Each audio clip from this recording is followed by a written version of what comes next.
Hey, everybody, and welcome to this week's episode of the Churn Report. I'm glad you're here today for what I know is going to be an informative and fun conversation with my guest today, Thomas Jonsson with Scandinavian Spaces. Hey, Thomas, how are you? Pleasure to be here with you. I'm looking forward to our conversation today. So, Thomas, for the people that don't know you that are listening, introduce yourself to us. Tell us who you are, kind of what you do, and then we'll dive into a little bit about Scandinavian Spaces. Thomas Jonsson. I am one of the owners of Scandinavian Spaces. I own it together with my brother, actually. The two of us are running the company. I do the marketing and sales portion of it, and he does the finance and logistics. That's how we keep out of each other's hair. And we can do a whole podcast about how it is to work with a family member, because that's always an interesting thing. But yeah, that's who I am. I love the fact that you split the business. Like he does this side and you do this side, and that keeps the peace in the family. So Thanksgiving around your table must be really good now. Yeah. If we actually decided to do this together, it was 10 years ago this week that we actually started. Oh, wow. Working together. Yeah. Congratulations. Now we're recording this in July. So it's 10 years ago, the first week of July that you guys are. That's awesome. So happy birthday, if you will. Congratulations on 10 years. That's awesome. Yeah.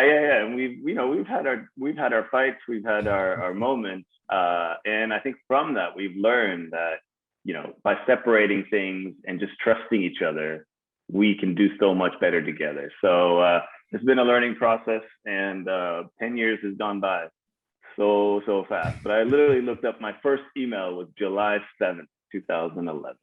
Wow. So it was just the other day. Yeah. That's awesome, dude. So we had the opportunity to meet during the spring breakout. You guys were a part of that. It's the first time that I'd actually really been exposed to your brand. And the first time I'd met you. And I remember seeing the list of the vendors that were participating in spring breakout. And I'm like, okay, I've heard about this brand quite a bit. I'm excited to see their products. And so I was super impressed in our conversations. I was like, you've got to come on and let's talk about it. So tell us a little bit about Scandinavian Spaces and what you guys do.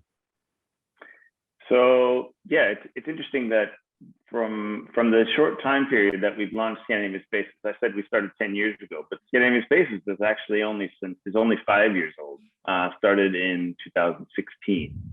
But in that short time span, I think we've done such a great job in our marketing that a lot of people think that we've been around longer, or that we're bigger than we are, and all these things. So, what we do is, let me go back to when we started. It started with our father way back in 1991, who imported one line from Sweden, and it was more task chair and desks oriented.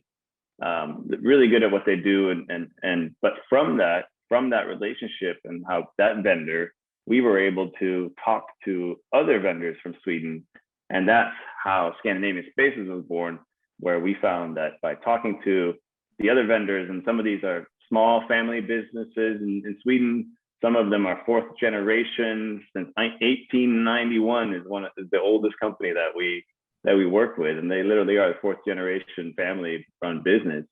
So we talked to them, and we said, hey, can we represent you in the US, because you don't have anybody there?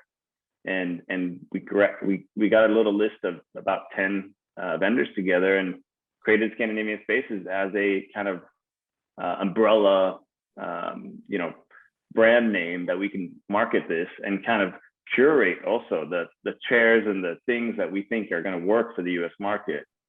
Some of those partner brands are really good at, for example, like coat hangers.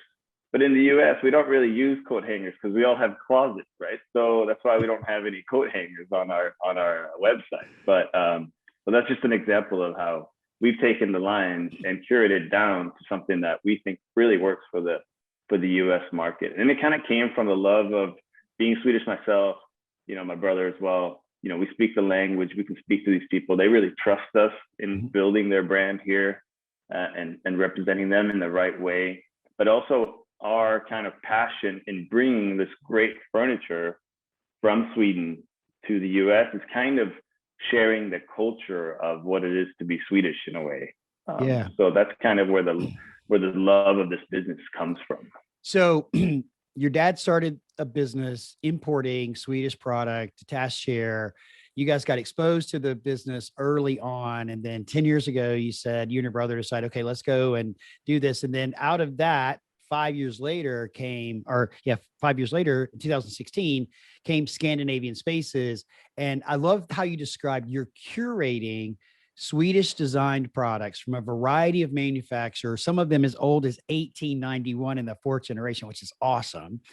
And you're bringing those products over and you're marketing them under Scandinavian Spaces to the North American market. Yeah, correct. Okay. Yeah. So one of the simple things that we do is just changing centimeters to inches. That's probably on the simplest level, but it helps.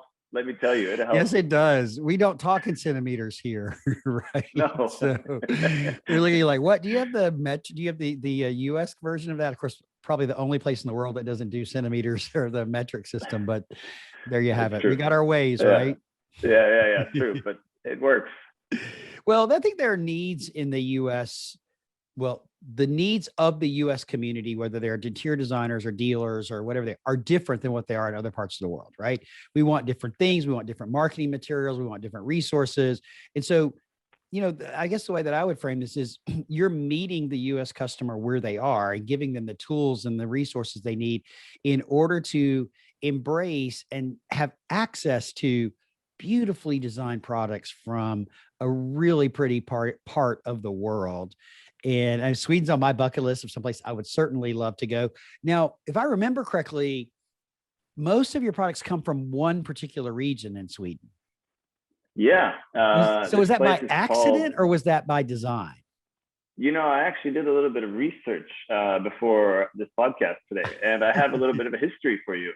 Tell me. If you don't mind. Yeah. So the area is called Small Land, which literally means small land. And historically, if I go way back in the 1840s and in the 19th century, about 1 million Swedish people moved from Sweden to the US. Oh, that's it's almost a quarter of the country back then. It was in poverty. Things were really bad back then. And a lot of people came back and they saw the furniture that was made in the US, and that actually became the foundation for some of the most famous chairs around. The Windsor chair, which actually comes from England, was being produced in the US. And it's a Windsor chair, for those who don't know, is kind of the rods, the wooden rods. If you think of wheel spokes, that's kind of the method that they use to make the back of it. And it's got a solid seat. So that's kind of the foundation of the chair. And that's the most famous Swedish chair around these days. If you think of a Swedish chair, that's what we think of. So they brought that. Some of those people came back, and they brought that method of production. And so in the 1850s is the earliest factory that we've seen that they know of them making this chair in Sweden. And some of these factories were close to forests and they were close to rivers. And there's also this place called Small Land, which is very hard to actually grow crops in. So the farmers who are from that area had to get extra jobs working in the factories. So that's kind of the history of why some of this area is, even IKEA is from there. And a lot of the manufacturers are in that area. And so they go ahead. Geographically, is it north, south, east, west? Help me with the geography here.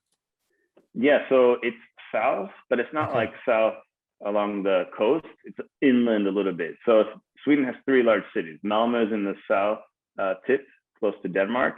Then we have Gothenburg, which is on the west coast, and you have Stockholm that's on the east coast. And kind of that creates a triangle. And in the center of that triangle is kind of where this area is. Oh, okay.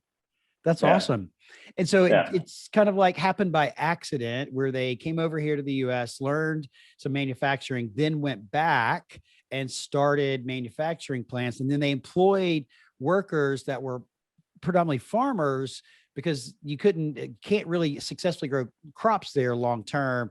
And so the farmers went to work at the factory. And then now all of a sudden this region of furniture manufacturing was developed, right? And then continued to grow. Yeah. And Sweden is great for natural resources too, right? We have, I think 2/3 of the country is covered by forest. We have a lot of lakes and rivers, which back in the day was great for transporting lumber, right? So those could be transported to the factory. Rivers are also a great source of power, cheap power, right? You just create these mills kind of out of it. And later on, when we found our mines up in the northern part of Sweden, or that's probably, we've had that all along, I think. So steel started becoming an ample product as well. So all of that kind of culminated in this area where there's so many suppliers still, so many manufacturers, and so many sub-suppliers. So in the interesting time of COVID, now I'm jumping ahead to You're fine. Just last year, but we had everything kind of close by. Our manufacturers had everything close by, resources, suppliers, and everything. And Sweden never really shut down. So for a while there, we had the best lead times of anybody. So that was an interesting time, but yeah, it has actually helped during this time that we have all those resources close by in Sweden. And that's kind of the Swedish way of thinking too, to not necessarily outsource everything left and right, find the cheapest way of producing things because it's not quite right for the society. I think if I also then if I go back now in time to the 20s and 30s, was when the idea of the family, the people's house was developed, kind of like the Volkswagen Beetle was the people's car. In Sweden, they developed the people's house, and that the idea with that is that everybody should kind of be the same, and everybody should have access to great housing. And with that also came the furniture that goes along with it, and it was totally just simple, functional furniture. There was no great design to it, but that's where the functional aspect of Scandinavian and mostly Swedish, I would say, function. We still see it today. We will not produce a piece of furniture that has no function whatsoever. Everything has to have a function. So it's function first in this, and then aesthetics, if you will, or design second. But the functionality of the product is first. And listen, I've seen some of your products and they're really cool. And I get the function of them. And some of them are just beautiful in their design, but the function is first in it. So Thomas, let's talk for just a second about the power of Scandinavian design products, specifically Nordic design products, and why it was so important to bring those designs to the United States. Because we know we love Scandinavian design. We know we love European design, Italian design, French design products. Why was it so important to give the Nordic design a voice in the US to you guys?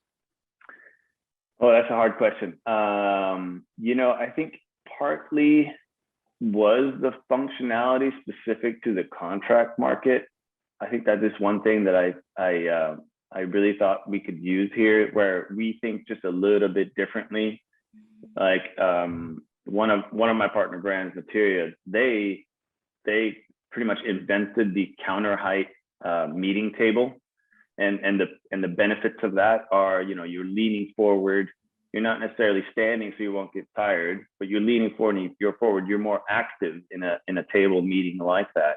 Keeps the meeting shorter and people are at attention, right? So that kind of functionality and that kind of story just resonated with me. I'm a very practical person in life, and bringing that kind of practicality to it just made so much sense. And it wasn't something that we saw anywhere from what we do. And then just the longevity of the way things are produced in Sweden. Like you like I said, you don't produce something. We take care of our natural resources so much.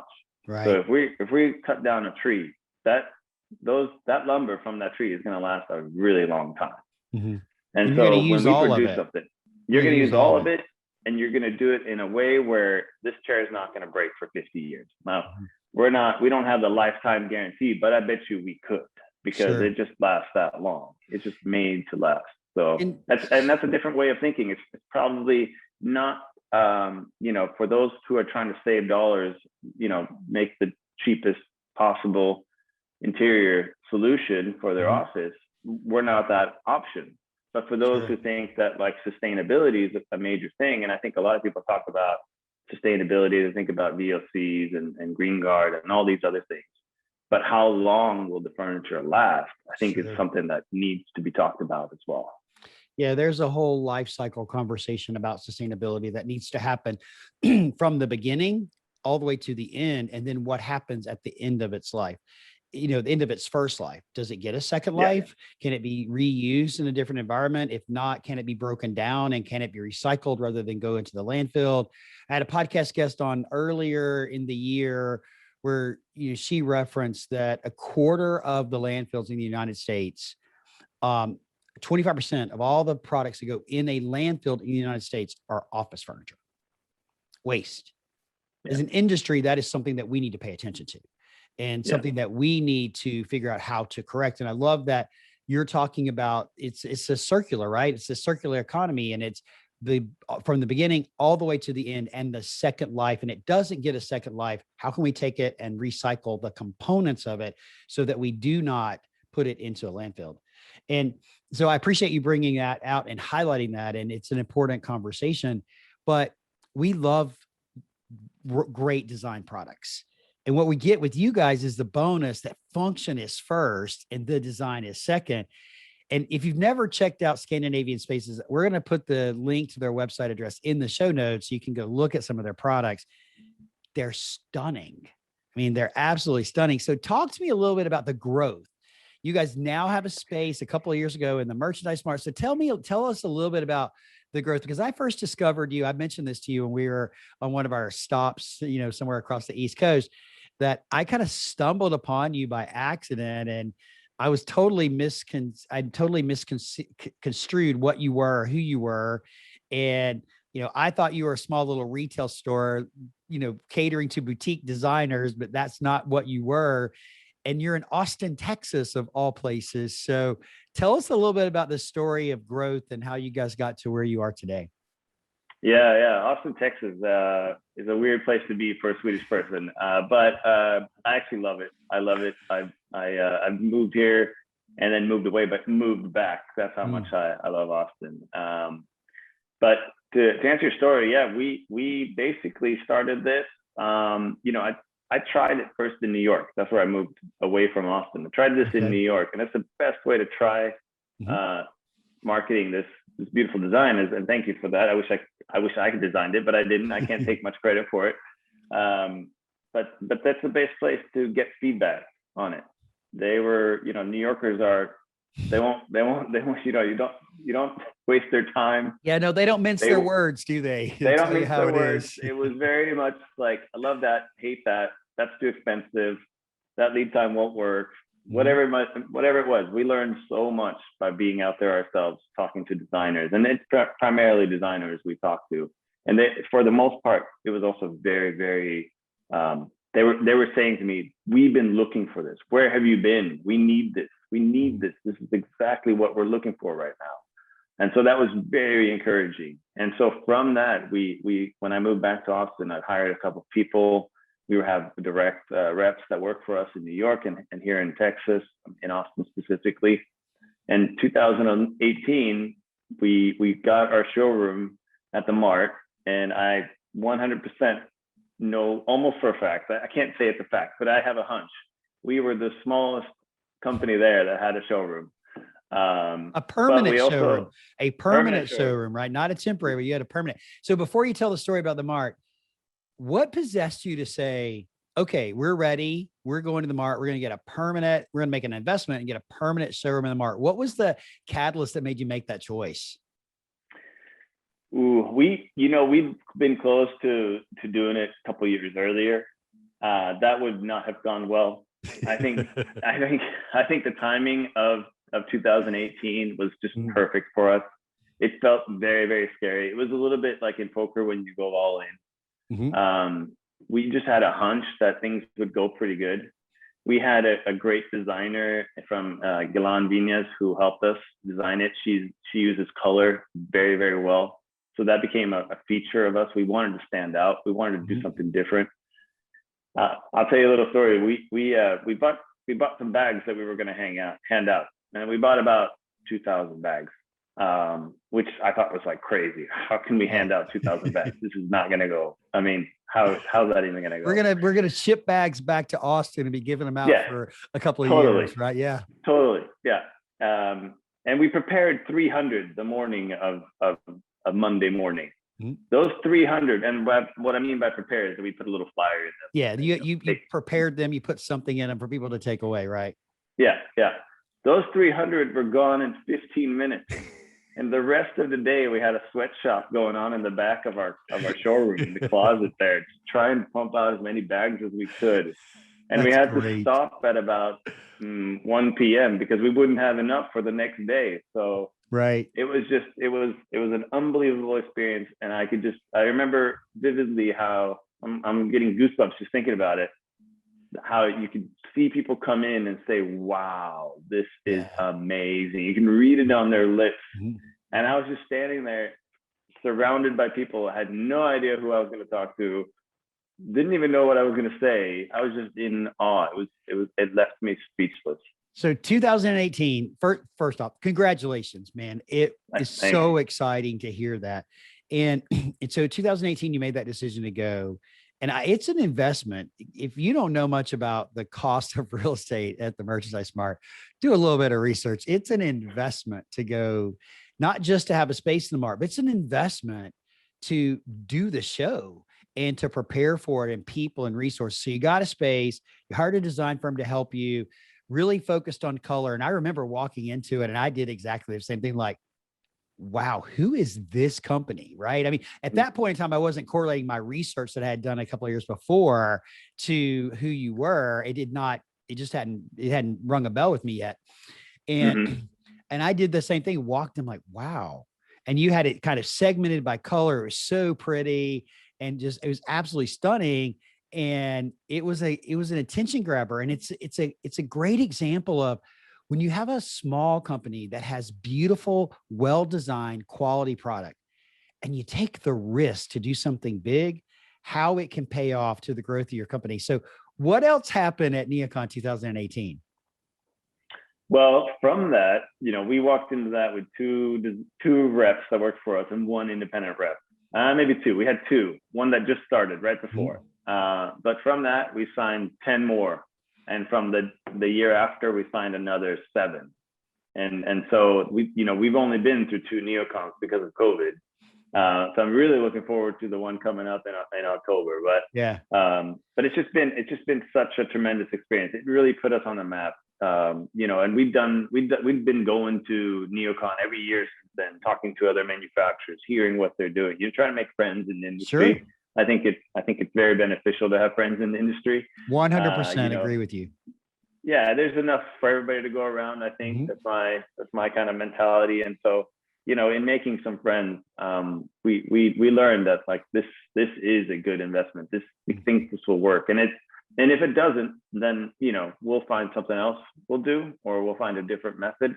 I think we were just ready for taking that kind of a risk at the time, but we felt we'd done enough research and we also felt that we had the products and the design. Yeah. That this is what we need to do. It just felt right at the time.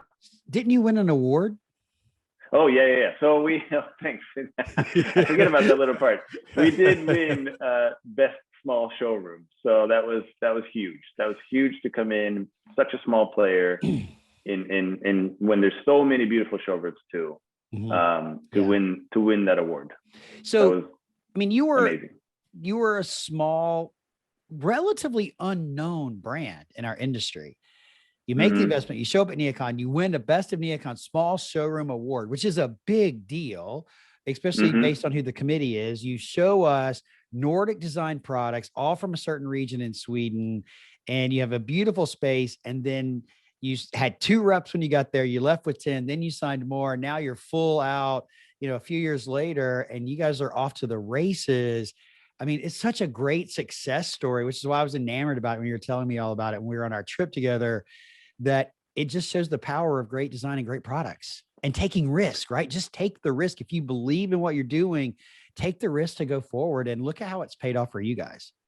Yeah, I appreciate that. I mean, also my brother and I, we complement each other really well. you know, and one of the things we've probably done the best of everything throughout all this time is hire really good people.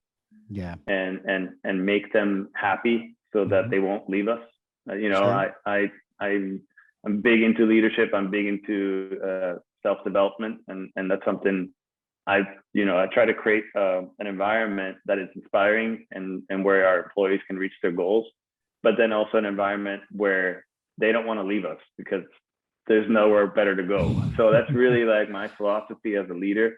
And I could probably talk about leadership at a whole podcast about that. But, that's without the people that we have working for us, and we're going into an interesting time. And I'm big into business management and strategy as well, where, we're growing as a company where we have to create hierarchy at this point because it's gotten too crazy for Robert and I to be involved with everything. So, from that kind of idea, it's also an interesting, and I'm probably having the most fun I've ever had right now working, just because we have such great people working for us.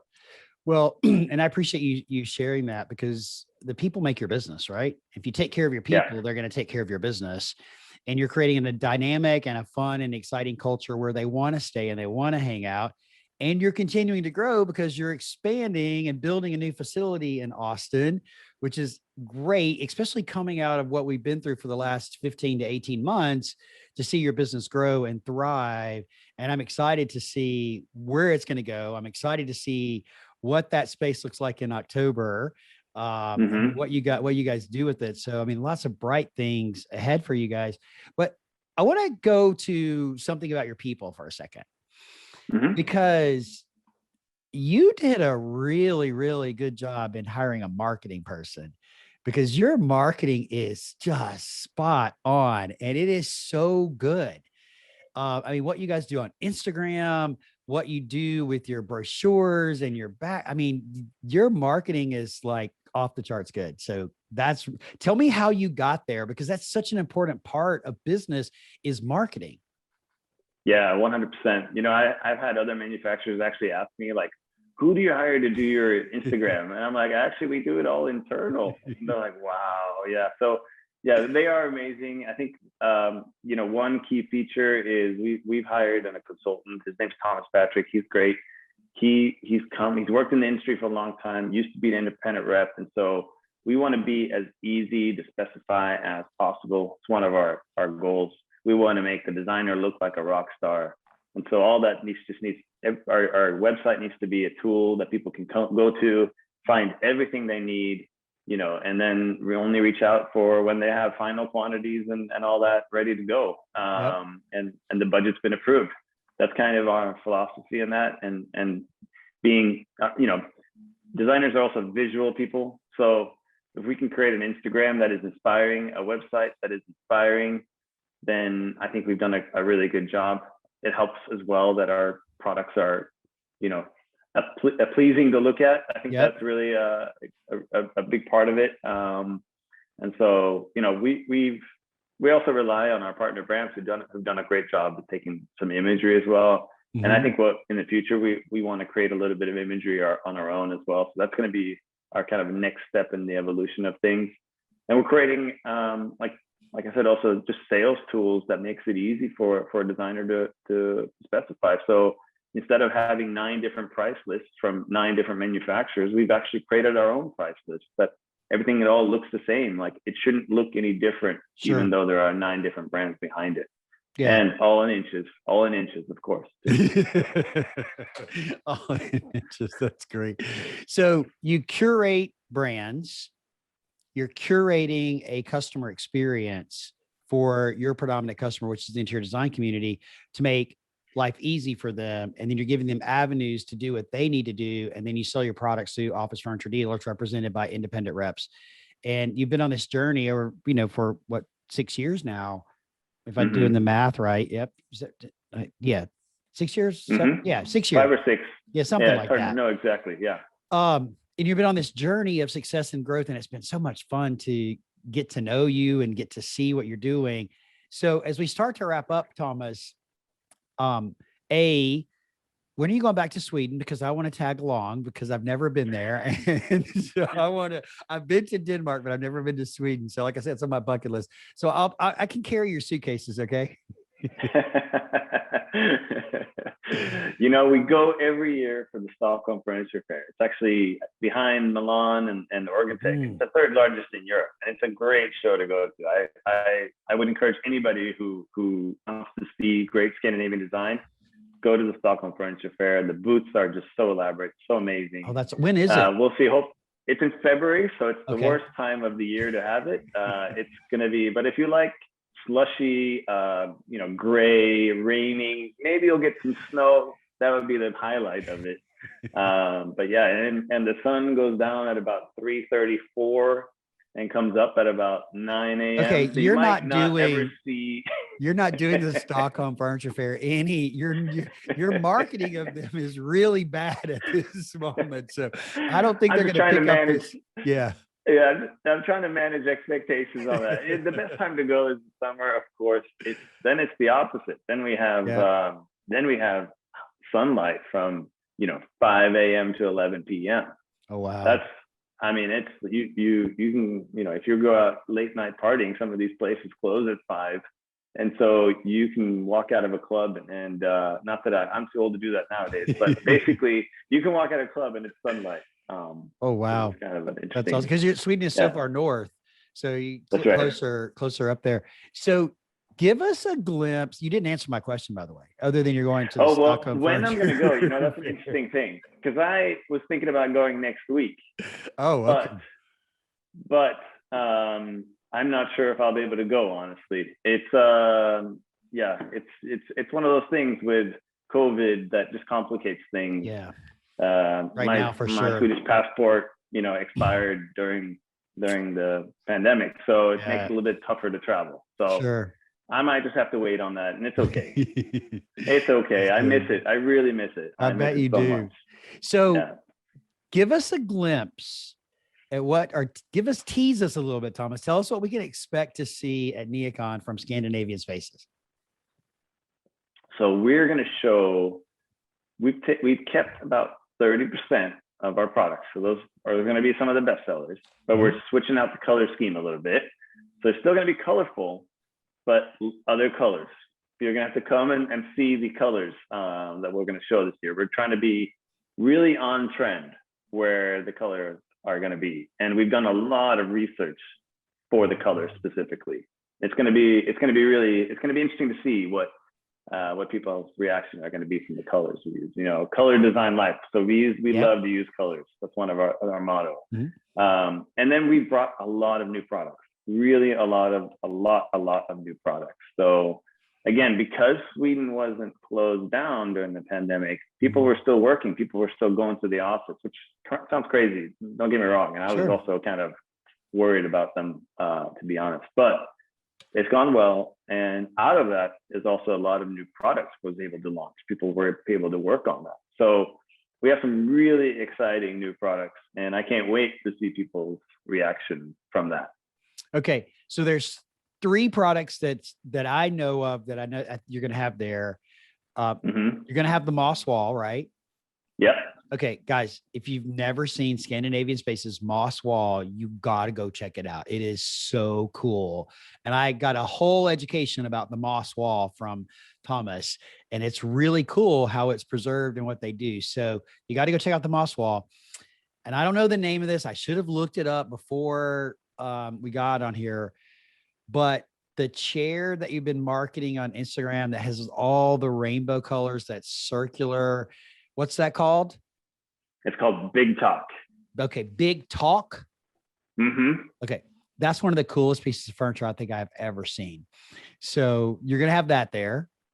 Yes, of course. And then you're going to have that outdoor stool, stand-up table that I used at Spring Breakout there, right?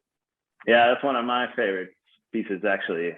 Indoor, outdoor, you're kind of perching on it, but it's just the right proportions, and it's amazing. Yeah, it is really cool. I mean, I got to use it at spring breakout. So I Yeah, and functioned. it's called Combo. It's called Combo. Combo. So, and Okay. yeah, you got to use it on stage. That's I right. did. I got to Yeah. use it during a couple of interviews. So it was really great. So those are three products that I just what I've seen are just amazing. And so what's your what floor are you on? What's your suite number? We are on floor 11, and the suite number is 1191. Okay. So October, if you're at NeoCon, 11th floor, 1191, be sure you go by and check out Thomas. Thomas, any final parting words you'd like to share with our audience as they're listening about your company, about your brand, the things you do, anything you'd like to share with them? Yeah, I think the best way to follow us is really on Instagram. We do a tremendous job of just posting great imagery, really inspiring, just not only just for our products, but just in general, and sharing the Scandinavian use of color design life. I think it's just a beautiful message that I think everybody can relate to. So follow us on Instagram. Yeah, I would echo that. Their Instagram is really, really good. So guys, go check them out on Instagram. And Thomas, if our audience would like to get in touch with you and say hello to you, what is the best way for them to reach out to you? You know, the best way to find me is on LinkedIn. I'm there daily checking it out, and send me a message there. I'd be glad to reply and say hi.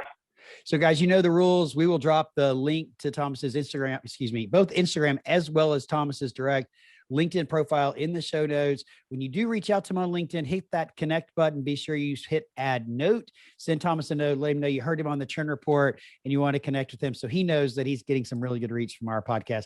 Thomas, I appreciate you being here. It was a pleasure to meet you on Spring Breakout. It's been my honor to get to know you, and I'm super excited to see and watch how your organization continues to grow and how you're blessing us here in the United States with all these amazing products and all these amazing designs. So thank you for exposing us to the Nordic design and giving us that opportunity to have those products here in the US. Thank you very much. Thank you, Sid. And it's been a pleasure to talk to you about Scandinavian design and our history and where we're going from here. So I've really, really appreciated you having me on this podcast. All right. You're welcome, bud. And I'll see you in October. Okay. All right. Thanks. You too. Take care.